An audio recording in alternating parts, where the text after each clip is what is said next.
నమస్తే, welcome to of the record. Rayalaseema పరిరక్షణ సమితి అధ్యక్షుడు బైరెడ్డి రాజశేఖర రెడ్డి మళ్లీ సైకిల్ ఎక్కబోతున్నారా? తన పార్టీని టీడీపీలో విలీనం చేయబోతున్నారా? కర్నూలు జిల్లాలో ఇప్పుడు ఇదే హాట్ టాపిక్. బైరెడ్డి ఆలోచన ఎలా ఉందో తెలియదు కానీ ఆయన ప్రత్యర్థులు మాత్రం రీ ఎంట్రీని అడ్డుకునేందుకు ప్రయత్నాలు మొదలు పెట్టేశారు.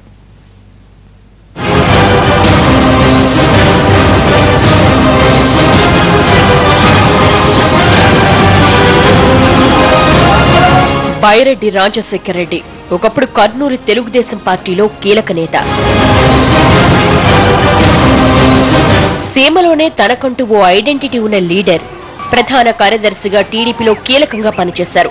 2 ఏళ్ల క్రితం పార్టీకి రాజీనామా చేసి రాయలసీమ పరిరక్షణ సమితి పేరుతో ఓ పార్టీని స్థాపించారు.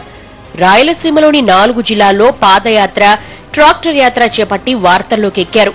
సీమ సమస్యలపై గొంతెత్తారు.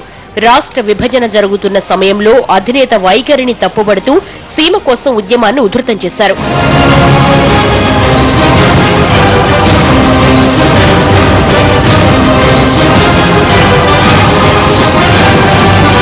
2014 ఎన్నికలు సమీపిస్తున్న సమయంలో చక్రం తిప్పాలనుకున్న బైరెడ్డికి ఊహించని ఎదురుదెబ్బ తగిలింది.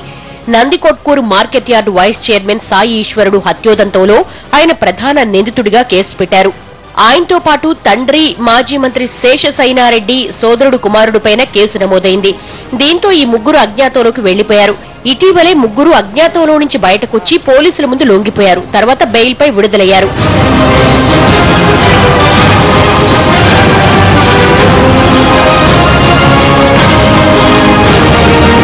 రాయలసీమ ఉద్యమం చేపట్టిన తరుణంలో హత్య కేసు నమోదవడం, 6 నెలల పాటు అజ్ఞాతంలోకి వెళ్లిపోవడంతో బైరెడ్డి రాజకీయ భవిష్యత్తు చిక్కుల్లో పడింది.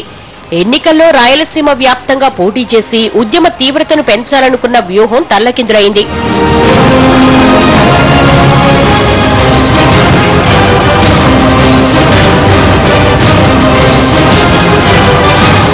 ఈ నేపథ్యంలో ఆయన తిరిగి టీడీపీ కండువా కప్పుకుంటున్నారన్న ప్రచారం జరుగుతోంది.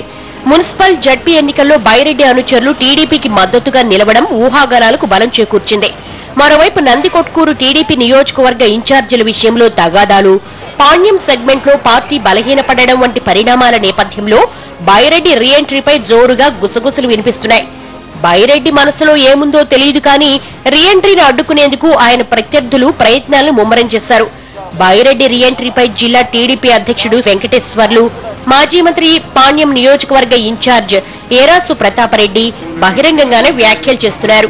బైరెడ్డిని పార్టీలో చేర్చుకునే ప్రసక్తే లేదని, ఈ విషయంలో చంద్రబాబును కూడా ఒప్పిస్తామని చెబుతున్నారు. హత్యకు గురైన సాయి ఈశ్వరుడి కుటుంబ సభ్యులు జిల్లా నేతలను కలిసి బైరెడ్డిని చేర్చుకోవద్దని వినతి పత్రం ఇచ్చారు.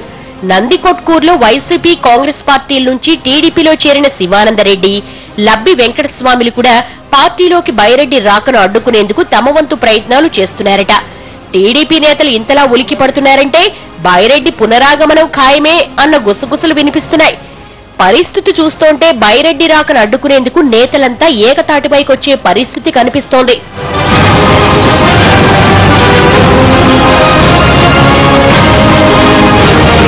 జిల్లా టీడీపీ అధ్యక్షుడు వెంకటేశ్వర్లకు బైరెడ్డికి మధ్య గతంలో తీవ్ర స్థాయిలో మాటల యుద్ధం జరిగింది. మరోవైపు కేఈ సోదరులకు బైరెడ్డికి మధ్య విభేదాలున్నాయి. ఇతర పార్టీల్లోంచి టీడీపీలో చేరిన నేతలు సైతం బైరెడ్డి రాకను అడ్డుకోవాలనుకుంటున్నారు. ఇవన్నీ చూస్తుంటే బైరెడ్డి రీఎంట్రీ అంత సులువు కాదు అన్న చర్చ జరుగుతోంది. అయితే పార్టీలోని అగ్రనేతలు కొందరు బైరెడ్డికి సహకరిస్తున్నారని ప్రచారం జరుగుతోంది. కానీ బైరెడ్డి మాత్రం ఈ విషయంలో సైలెంట్ గానే ఉన్నారు. మొత్తం మీద ఆయన టీడీపీలో చేరడం ఖాయం అన్న ప్రచారం అయితే జిల్లాలో జోరుగా సాగుతోంది.